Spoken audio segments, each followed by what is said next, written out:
नमस्कार। योग साधना में आप सबका स्वागत है। आज हम चर्चा करेंगे गर्म ठंडा सेक के बारे में।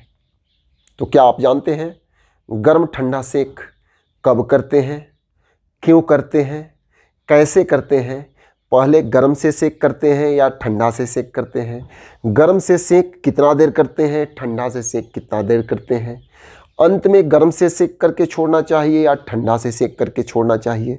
इन सभी बिंदुओं पर विस्तृत रूप से आज चर्चा करेंगे। तो शुरू करते हैं कि ठंडा गर्म सेक कब करते हैं, मीन्स किस स्थिति में ठंडा गर्म सेक करने की आवश्यकता होती है। जब भी हमें कभी भी चोट लग जाते हैं तो वहाँ के कोशिकाएं दूषित हो जाते हैं, कुछ कोशिकाएं डेड हो जाते हैं, मृत हो जाते हैं। उन कोशिकाओं को पुनर्जागृत करने के लिए, पुनर्जीवन देने के लिए ठंडा गर्म सेक का प्रावधान बनाया गया है। तो अब हम आते हैं कि ठंडा गर्म सेक कैसे करते हैं। जब भी आपको चोट लगते हैं तो सबसे पहले गर्म से सेक करना चाहिए, उसके बाद ठंडा से सेक करना चाहिए। लेकिन एक अभी ही स्पष्ट कर दें कि जब चोट लगते हैं उस तत्कालिक समय में, मीन्स चोट लगने से 12 घंटे तक केवल ठंडा का ही सेक देना चाहिए। चोट लगने से 12 घंटे तक गर्म का सेक नहीं देना चाहिए। ऐसा क्यों?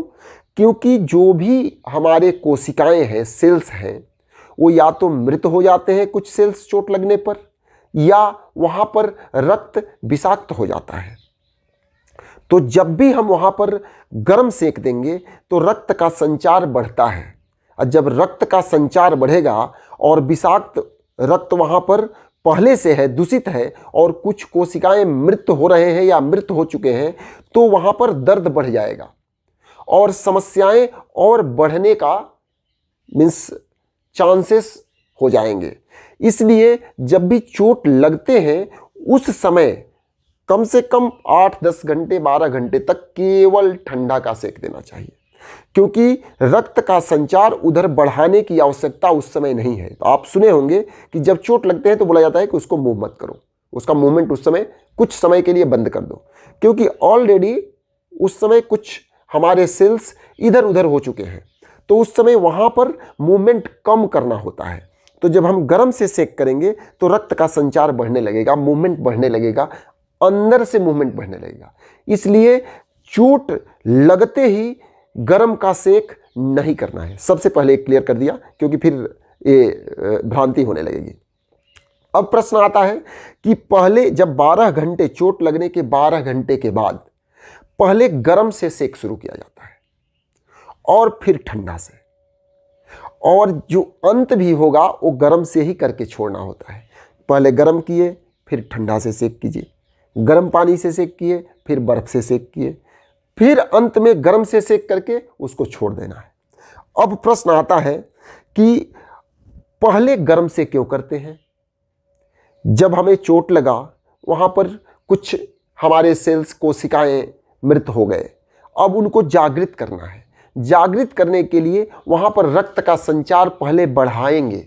कहीं भी छोटे छोटे कैपिलरीज में रक्त का संचार बंद हो गया है, तो जब गर्म से करेंगे तो रक्त का संचार बढ़ेगा।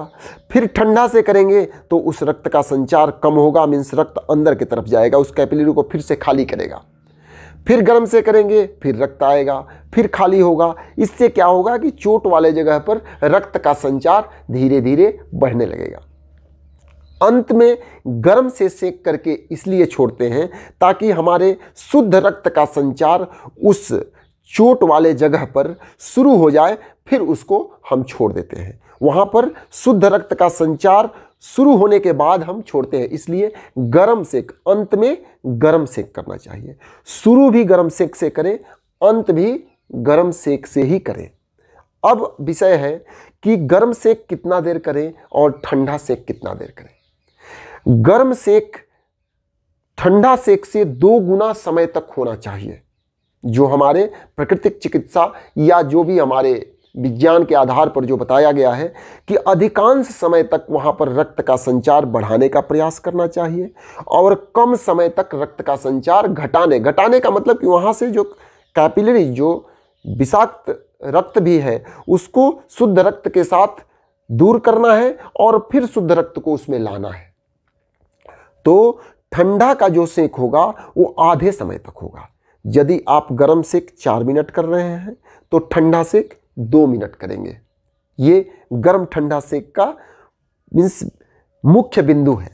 अब इसके आगे चलते हैं कि गर्म और ठंडा सेक करने के बाद कुछ देर गर्म पट्टी बांध करके उस पर रखें, ताकि हम गर्मी दे करके छोड़े हैं तो उसका मूवमेंट ना करें, थोड़े देर पट्टी बांध करके रखें। तो ये गर्म ठंडा सेक के विषय में आज का जानकारी था। तो आपको ये विषय कैसा लगा अवश्य बताइएगा। साथ साथ यदि ये अच्छा लगा तो वीडियो को लाइक, सब्सक्राइब एंड शेयर कीजिएगा, ताकि ये सब जो ज्ञान है जन जन तक पहुँचे। हम लोग जो दवाओं का सेवन नित्य प्रति बढ़ाते जा रहे हैं, इसको कम करें, दवा पर निर्भरता कम करें, जागरूक हों और स्वस्थ रहें। धन्यवाद।